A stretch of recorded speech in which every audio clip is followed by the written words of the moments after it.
জানা sir YouTube চ্যানেলে তোমাদের সকলকে স্বাগত জানাই। আজকে আমরা প্রাচীন ভারতবর্ষের ইতিহাসের একেবারে প্রথম যে ইউনিট বা অধ্যায় তার নাম হরপ্পা সভ্যতা। সেই হরপ্পা সভ্যতার উল্লেখযোগ্য কেন্দ্রগুলোকে আমরা ছকে ফেলে দিয়েছি, অর্থাৎ 3-4টে পার্ট গুরুত্ব দিয়েছি। এই কেন্দ্রগুলো বর্তমান কোন নদীর তীরে অবস্থিত, এই কেন্দ্রগুলো কত সালে আবিষ্কৃত হয় বা প্রথম খনন কার্য শুরু হয়, আর কে এটা প্রথম আবিষ্কার করেন বা এখানে প্রথম কে খনন কার্য করেন, সেটাকে টেবিলে আমরা ফেলার চেষ্টা করেছি। আশা করি তোমরা যে কোনো পরীক্ষার জন্য এই টপিকটা খুব তোমাদের কার্যকরী হবে, তাই আমরা ভালো করে বোঝানোর চেষ্টা করব। ছোট করে বলে দিই, এই হরপ্পা কেন্দ্র গতবারে কোশ্চেন দিয়েছিল কবে আবিষ্কার হয়, 1921, আর হরপ্পা সভ্যতা কবে আবিষ্কার হয়, 1922। মনে রাখবে এটা। তাই সিন্ধু সভ্যতা বা হরপ্পা সভ্যতা যাই বলুক না কেন, সবই কিন্তু উত্তর নেব 1922। কিন্তু হরপ্পা কেন্দ্র বললে 1921, মহেঞ্জোদারো কেন্দ্র বলে 1922। তাহলে মহেঞ্জোদারো কেন্দ্র বা মহেঞ্জোদারো সভ্যতা বা সিন্ধু সভ্যতা, হরপ্পা সভ্যতা সব 1922। শুধুমাত্র হরপ্পা কেন্দ্র বললে আমরা 1921 উত্তর নেব।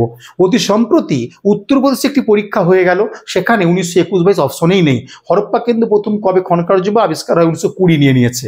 ঠিক আগের 2 বছর আগে দেখলাম নেট পরীক্ষায় একই কোশ্চেন করেছিল, একেবারে গুপ্তাব্দ কবে চালু হয়। আমরা গুপ্তাব্দ মানে 320 খ্রিস্টাব্দই জানি, কিন্তু 320 অপশনই ছিল না, নেট পরীক্ষায় 319। তাই মনে রাখতে হবে পৃথিবীটা গোল, যেখানে কারো শেষ বলে মনে হয় অন্যের সেখানে শুরু হতে পারে। তাই সাবজেক্টটাকে একটু অন্যরকমভাবে ভাবা, অন্যরকমভাবে দেখাই হচ্ছে তোমার কাছে সাকসেসের একটা দিক চিহ্ন বা ল্যান্ডমার্ক। ঠিক আমি দেখানোর চেষ্টা করবো আজকে যে হরপ্পা সভ্যতার যতগুলো কেন্দ্র ছিল তার মধ্যে আমাদের সিলেবাসের মধ্যে আসতে পারে এমন গুরুত্বপূর্ণ কেন্দ্রগুলোকে আমরা ছকেছি নদীর নাম দিয়ে, কত সালে খনন কার্য আবিষ্কার হয় এবং কারা কারা আবিষ্কার করেছিলেন, 3টে পার্ট গুরুত্ব দিয়েছি। একেবারে প্রথম কেন্দ্রে আমরা চলে যাচ্ছি হরপ্পা। কি নাম ইংলিশগুলো দিয়েছি, 1920 নিতে পারে, 21 নিতে পারে। কেন্দ্র কিন্তু সভ্যতা বলে 1922। আবারও বলবো হরপ্পা কেন্দ্র 1921 নেবে। অতি সম্প্রতি পরীক্ষায় 20 পেলাম, তাই আমি দিয়ে রাখলাম, মনে রাখবেন। এবং হরপ্পা সভ্যতা বলে 1922, গতবার এখান থেকে কোশ্চেনটা করেছিল, তাই স্টার্টিং করলাম এখান থেকে। ঠিক অনুরূপভাবে গুপ্তাব্দ কবে চালু হয়, 320, তবে 319 নেট পরীক্ষায় নিয়েছে কলেজ সার্ভিস কমিশনে, সেটাও জেনে রাখবে, বলে গেলাম। এবারে আসছে এই কেন্দ্রটি পাঞ্জাবের প্রত্নতত্ত্ববিদ রাই বাহাদুর উপাধিপ্রাপ্ত দয়ারাম সাহানি প্রথম আবিষ্কার করলেন। কোথায় না, ওয়েস্টার্ন পাঞ্জাবের সাহিবাল জেলার রাভি বা ইরাবতী নদীর তীরে, ভালো করে মনে রাখবে। এবং এটা কোন দিকে ছিল না, পূর্ব পাড়ে ছিল। এটা প্রশাসনিক নগরের মধ্যে দেখতে ছিল। কোথায় কি পাওয়া গেছে ডিটেলসে বই দেওয়া রয়েছে, পড়বেন। নেট সেটে বইতে বিভৎস আলোচনা আছে, তারই মধ্যে একটু ছোট্ট করে জিস্ট করে একেবারে টু দা পয়েন্ট যেগুলো আসতে পারে সেগুলো কুল সার্ভিস বইটা দিয়েছি। কুল সার্ভিস বইটা কিন্তু বিএড পদপ্রার্থীরা, একেবারে পশ্চিমবঙ্গের সমস্ত জেলার ছাত্রছাত্রীরা রীতিমতোভাবে পড়াশোনা করছো। যাদের এখনো কেনা হয়নি বা দেখা হয়নি, সরাসরি বর্ণ পরিচয় বা পেশাস্তে সংগ্রহ করে নিন।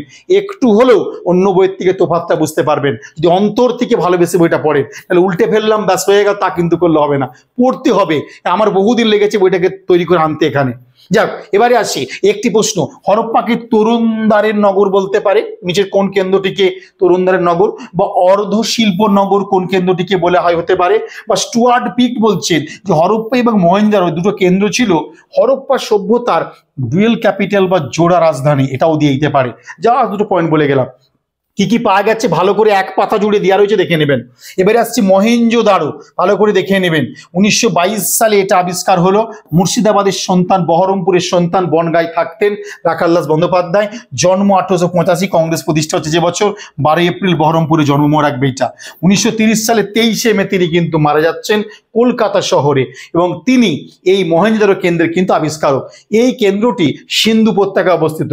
রাভি ইরাবতী নদীর তীরে হরপ্পা, আর সিন্ধু নদীর তীরে অবস্থান ছিল মহেঞ্জোদারো, মনে রাখবে এটা। এবং 1911 সালে প্রথম মহেঞ্জোদারো ভিজিট করেছিল কে, মনে রাখবে D.R. ভান্ডারকার, পুরো নাম দেবদত্ত রামকৃষ্ণ ভান্ডারকার। প্রথম মহেঞ্জোদারো ভিজিট করেছিল কে, মনে রাখবে। সিজিএল এর কোশ্চেন ছিল, আপনি রেলের কোশ্চেনগুলো ঘাটুন, আদার স্টেটের কোশ্চেনগুলো ঘাটুন, তাহলে বুঝতে পারবেন দিয়েছে কোশ্চেনটা। মহেঞ্জোদারো প্রথম ভিজিট করেছিল কে, উত্তর D.R. ভান্ডারকার নিয়েছে। এবং তিনি পরিদর্শন করেছিলেন, তখন তিনি ভারতবর্ষের যে আর্কিওলজিক্যাল ডিপার্টমেন্ট তার ওয়েস্টার্ন বা পশ্চিমাঞ্চলের অধিকর্তা ছিলেন। এটা গেল পাঠ। এবারে আসবো চানুদারো কেন্দ্র। এই কেন্দ্রটিও মনে রাখবে। দারো মানে কি বলেছিলাম, সুতকেজেন দারো বা চানু দারো বা মহেঞ্জোদারো। দারো মানে কিন্তু সিন্ধু নদীর তীর অবস্থা নিয়ে নেব। এবং এটি সরস্বতী নদীর প্রবাহিত একবার হয়েছিল। মানে এই কেন্দ্রের পাশ দিয়ে একদম ইম্পর্টেন্ট কোশ্চেন। তাহলে চানু দারো কেন্দ্রটি কোন নদীতে অবস্থিত, এবং এটি না দিয়ে এটাও থাকতে পারে, এখানে পাশ দিয়ে সরস্বতী নদীও গিয়েছিল, ভুলে যাবে না। কত সালে প্রথম খননকার্য হচ্ছে? 1931 সালে। কে করেছিলেন? একবারে বাংলাদেশের যশোহরের নারদ ননীগোপাল মজুমদার। বাংলাদেশের যশোহরের বাসিন্দা বা খ্যাতনামা প্রত্নতত্ত্ববিদ বা নাগরিক ননীগোপাল মজুমদার। এই কোশ্চেন করতে পারে যে হরপ্পা সভ্যতার আবিষ্কারকদের মধ্যে একজন বাঙালি, দুজন বাঙালির নাম বলো। অবশ্যই রাখালদাস বন্দ্যোপাধ্যায় বলবে, আর একজন ননীগোপাল মজুমদার বা এনজি মজুমদার। মনে রাখবে সিন্ধু নদীর তীরের আবিষ্কার করলো 1931 সালে, ভালো করে মনে রাখবে। চের হচ্ছে কালীবঙ্গান, ভেরি ভেরি ইম্পর্টেন্ট। আমি কি বলবো, কালীবঙ্গান। এই কেন্দ্রটি আবিষ্কার করেছিল, ডাব্লিউবিসিএস পিলি কোশ্চেন ছিল, ইতালির যুবক 32 বছরের সন্তান আবিষ্কার করেছিল, 32 ইয়ার্স ওল্ড। আপনারা অনেক পরীক্ষার্থী এর থেকে অনেক বেশি বয়সে, তিনি আবিষ্কার করে ফেলছে কালীবঙ্গান কেন্দ্রটি, ভালো করে মনে রাখবে। তার নাম কি?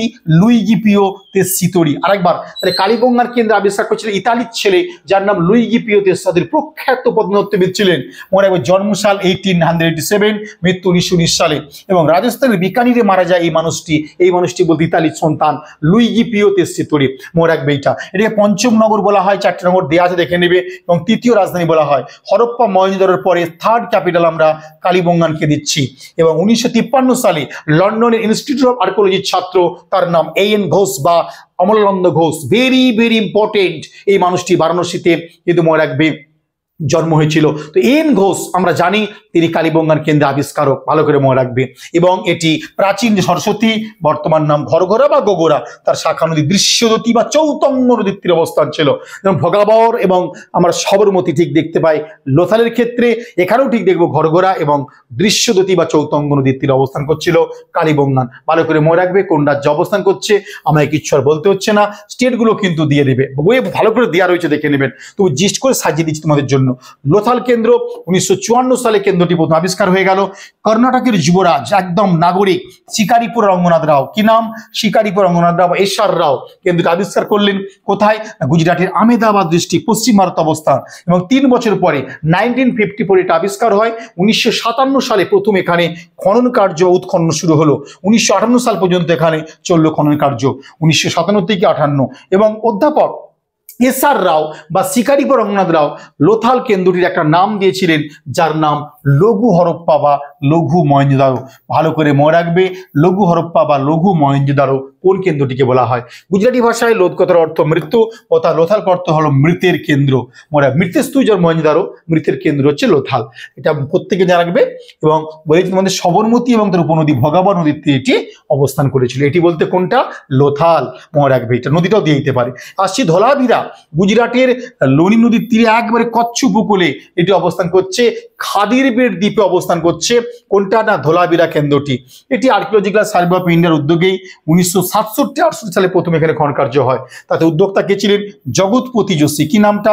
জগৎপতি যোশী বা জেপি যোশী।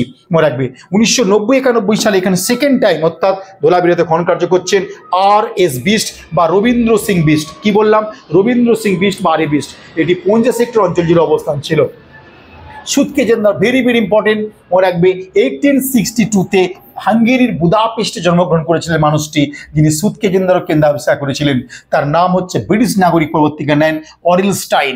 1928 সালে সুতকেজেন্দারো কেন্দ্র আবিষ্কার করছে 1923 থেকে না অরিল স্টাইন। ভীষণ ভীষণ ইম্পর্টেন্ট কোশ্চেন, একটা কমন থাকবে এখান থেকে দেখবে। এবং এটি বালুচিস্তানের মাকরানের দাস বা দাস নদীর তীরে অবস্থান করেছিল। অরিল স্টাইন গ্রেডোসিয়া শহরে যখন অংশগ্রহণ করছিলেন তখনই এটাকে আবিষ্কার করলেন একটা পরিদর্শন হিসাবে। মনে রাখবে এটা। 1875-এ মেজর এডওয়ার্ড মগলার প্রথম কেন্দ্রটা আবিষ্কার করছেন। এটা আমরা নেট পরীক্ষায় পেয়ে গেলাম। তো এই সুতকেজেন্দারো কেন্দ্র প্রথম এখানে আবিষ্কার ভিজিট করে ফেলছেন কিন্তু 1875-এ এডওয়ার্ড মগলার। মনে রাখবে এটা। পরবর্তীকালে কেন্দ্রটা করছেন। আর 1928 সালে এখানে জোর কদমে খনন কার্য করলেন কিন্তু অরিল স্টাইন। আবারও বলবো, তাহলে সুতকেজেন্দারো কেন্দ্র প্রথম ভিজিট, যেমন দেবদত্ত রামকৃষ্ণ মন্ডারকে বলে এলাম, এখানেও মনে রাখবেন মেজর এডওয়ার্ড মগলার প্রথম 1875-এ সুতকেজেন্দারো ভ্রমণ করছেন এবং কিছুটা আবিষ্কার করে ফেলেন। 1928 সালে অরিল স্টাইন প্রথম জোর কদমে খনন কার্য করলো কোথায়? সুতকেজেন্দারোতে। এই যে বলেছি অল্প দিনের জন্য কথাটা বলেছি। হ্যাঁ, 1960 সালে গিয়ে দেখছি আমরা আবার জর্জ ফোস্টার ডালিস বা জর্জ ফ্রাঙ্কলিন ডালিস গতবার কোশ্চেন ছিল যে হরপ্পা সভ্যতার পতনে বহিঃশত্রুর আক্রমণকে মানেন না, ভালো প্রশ্ন মনে রাখবে। সে জর্জ ফ্রাঙ্কলিন ডালেস সময়কাল দিয়ে দিয়েছি, তিনি পাকিস্তানের বালুচিস্তান অঞ্চলের মাকরান জরিপের একটা অংশ হিসাবে তিনি এখানে কিন্তু খনন করেছিলেন 1960 অক্টোবর মাসে। তাহলে প্রথম ভিজিট বা আবিষ্কার অল্প দিনের জন্য 1875, জোর কদমে খনন কার্য 1928 অরেনস্টাইন, 1960 করছেন জর্জ ফ্রাঙ্কলিন ডালেস, মনে রাখবে এটা জুনিয়র কিন্তু। এবারে আসবো যেটা, তার নাম হচ্ছে Daimabad, very very important, English টার্মগুলো সবগুলোই দেওয়া আছে, ভালো করে দেখে নেবে তোমরা। 1958 সালে দাইমাবাদ আবিষ্কার করলেন বিপি বোপার্দিকার। আরেকবার, বিপি বোপার্দিকার দাইমাবাদ কিন্তু আবিষ্কার করলেন, সালটা একেবারে লোথালের সমসাময়িক 1958 সালে। 1958 সালে প্রথম এখানে এম এন দেশপান্ডে নির্দেশে খনন কার্য হলো। তো আবিষ্কার করছে 1958 সালে বিপি বোপার্দিকার, তার বছরে 58 থেকে 59 সালে এম এন দেশপান্ডের নেতৃত্বে এখানে খনন কার্য শুরু হলো এবং 1974-75 সালে দ্বিতীয়বার খনন কার্য করা হচ্ছে, করছেন কি এস আর রাও। তাহলে ভীষণ ইম্পর্টেন্ট, দাইমাবাদ কেন্দ্র প্রথম কি ইনভেটেড করলো, বিপি বোপার্দিকার। প্রথম এখানে খনন কার্য করে কে, এম এন দেশপান্ডে। দ্বিতীয়বার খনন কার্য 1974-75 সালে এস আর রাও বা শিকারিপুর রঙ্গনাথ রাও। প্রশ্ন দিতে পারে যে লোথাল ছাড়া আর কোন কেন্দ্রে খনন কার্য যুক্ত ছিলেন এস আর রাও? খুব ভালো প্রশ্ন, কনসেপ্টের প্রশ্ন।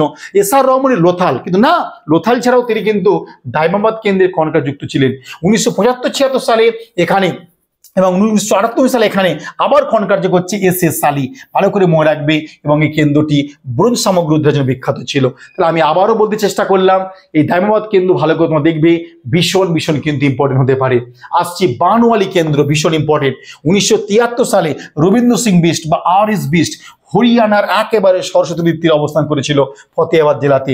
রবীন্দ্র সিং বিস্ট বা আর এ বিস্ট, এই নামটি কিন্তু আমরা আগেও পেয়েছি, এখানেও পেলাম, এছাড়াও আগেও পেয়েছি, এখনো পেলাম। যে নামগুলো ডবল করে পাচ্ছি আমরা কিন্তু খেয়াল করবেন, তাহলে বুঝতে পারবেন আর এস বিস্ট বানওয়ালি কেন্দ্রে কিন্তু সরস্বতী নদীর তীরে খনন কার্যে যুক্ত ছিলেন।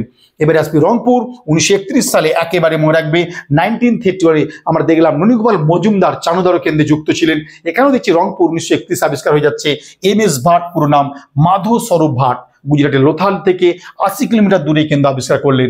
এবং 1957-58 সালে গিয়ে আমরা দেখছি এখানে এস আর রাও, আবার একটা নাম কেন্দ্র এস আর রাও, বারবার নামটা বলে যাচ্ছে, কিন্তু শুধু লোথালে থেমে থাকবে না, দাইমাবাদে থেমে থাকবে না, রংপুরতে চলে আসছি আমরা। এস আর রাও এখানে খনন কার্য করলো 1957 এবং 57 সালে দেখো তিনি কিন্তু লোথালও করছে, একই সঙ্গে রংপুরও করছে এস আর রাও, বা কর্ণাটকের নাগরিক শিকারিপুর রঙ্গনাথ রাও। এটা সরমতী নদীর উপনদী ভগাবর নদীর তীরে অবস্থান করছে রংপুর কেন্দ্রটা। Surkotada is very important. 1964 সালে এটা আবিষ্কার হয়, 1964 সুরকোট্টা। 1972 সালে জগৎপতি যোশী বা জেপি যোশী এই গুজরাটের কচ্ছ উপকূলে কেন্দ্রে আবিষ্কার করলেন সুরকোট্টাটা। লোথালের ন্যায় জনপ্রিয় না হলেও এটি ছিল কিন্তু একটা প্রত্যাশ্রয় কেন্দ্র। এই সুরকোট্টার মতোই কিন্তু আমরা জানি আলাদিনো কেন্দ্রের নামও বলবো আমরা। আলাদিনো কেন্দ্রটা করাচির সন্নিকটে, যাকে মিনি লোথাল বলা হয়। তো লোথালের মতো আরেকটা কেন্দ্র হচ্ছে সুরকোট্টা, আরেকটা কেন্দ্রের নাম আলাদিনো, খুব ভালো করে দিয়েছি। আলাদিনো কেন্দ্রকে বলা হয় মিনি লোথাল, আর লোথালের মতোই প্রত্যাশ্রয় ছিল কিন্তু সুরকোট্টা। এটি সবরমতী এবং ভগাবর নদীর ঠিক মাঝখানে অবস্থান ছিল সুরকোট্টা।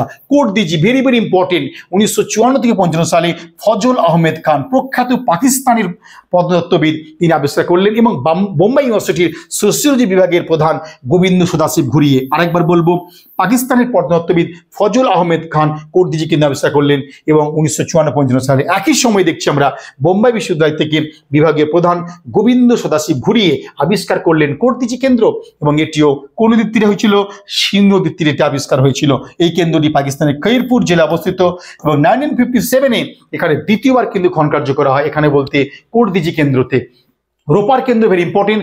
যোগদত্ত শর্মা 1953 সালে কেন্দ্রটি খনন কার্য করেছিলেন পাঞ্জাবের শতদ্র নদীর তীরে, মনে রাখবে এটা রূপনগর জেলা অবস্থান করছে রোপার। আলমগীরপুর কিন্তু মনে রাখবে মিরাটে, উত্তরপ্রদেশের মিরাটে হিন্দন নদীর তীরে অবস্থান করছে।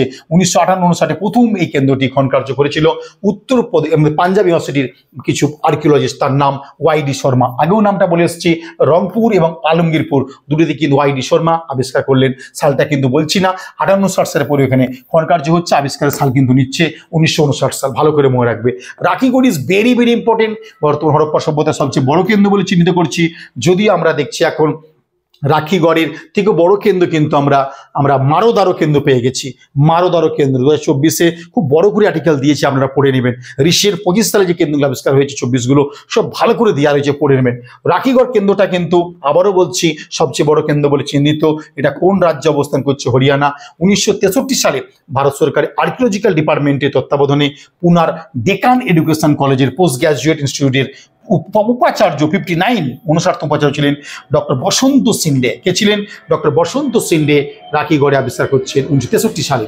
এবং কুরুক্ষেত্র বিশ্ববিদ্যালয়ের অধ্যাপক ডক্টর সুরজ ভান এবং আচার্য ভগবান দেব। আরেকবার বলবো, কুরুক্ষেত্র ইউনিভার্সিটি অধ্যাপক ডক্টর সুরজ ভান এবং আচার্য ভগবান দেব রাখিগড়ে প্রথম হরপ্পা সভ্যতার ধ্বংসাবশেষ আবিষ্কার করলেন। সালটা কিন্তু 1969। 63-তে সিল্ডে আবিষ্কার করলেও সুরজ ভান এবং ভগবান দেব 1969-এ কেন্দ্রটি আবিষ্কার করে ফেলেছিলেন। কোন নদীর তীরে? ঘরঘরা বা গোকরা নদীর তীরে। আমার পরবর্তীকা দেখছি 1997 সালে ডক্টর অমরেন্দ্র, ভালো করে মনে রাখবে, ডক্টর অমরেন্দ্রনাথ 1997 থেকে 2000 পর্যন্ত টানা 3 বছর প্লাস সময় ধরে রাখিগড় কেন্দ্রে খনন কার্য করেছিল। মনে রাখবে এই কেন্দ্রগুলো ভালো করে সংক্ষেপে আমরা কারা আবিষ্কার করলো, কত সালে বা কোন নদীর তীরে, ব্যাখ্যাগুলো দিয়ে গেলাম। কোথায় কি পাওয়া গেছে ভালো করে নেটসেটে বইটা বা ডব্লিউসিএস বইটা বা কুল সার্ভিসের নতুন যে বইটা বের করেছে এসএলএসটি পদপ্রার্থী, অবশ্যই বইটা কিনে নেবেন। তোমাদের জন্য দুটো করে কিন্তু মক টেস্ট শুরু করেছি, মক টেস্ট চলছে। যারা একদম সময় নষ্ট না করে যারা ভাবছো মক টেস্ট দেবো প্রতিদিন, প্রশ্ন সত্যি মান আমরা সেভাবে রেখেছি। আমরা 20টা প্রশ্ন একদম সহজ থেকে রেখেছি, 20টা মিডিয়াম এবং 20টা ভাবিয়ে দেওয়ার মতো। 7টা করে মডেল সেট চলছে, দিনে 2টো করে মক টেস্ট চলছে। মনে রাখবে পরীক্ষার 3 দিন আগে পর্যন্ত চলবে। পার ডে 2টো করে মক টেস্ট নেওয়ার জন্য এই নাম্বারে সঙ্গে সঙ্গে যোগাযোগ করুন। পশ্চিমবঙ্গের টপ মক টেস্ট চলছে কিন্তু, ক্লাসও সেই লেভেল পাবেন, নোটসও সেই লেভেল পাবেন। এই বইটা আমি আবারও বলছি, স্ক্রিনে দেখিয়ে দিচ্ছি। এই বইটা আমরা বারবার বলে যাচ্ছি, আহমরি কিছু দাম নয়, অন্যান্য বই থেকে যথেষ্ট হাই লেভেলের বই। সমস্ত বই আমি চর্চা করেছি বা দেখেছি। এই বইটা আপনারা নির্বিধায় কিনুন, একেবারে নিউ এডিশন বেরিয়ে গেছে কিন্তু। কুল সার্ভিস সিলেবাসকে ধরে 60 মার্কসের, ভালো করে মনে রাখবে, 60 মার্কসের একদম ধরে করা আছে।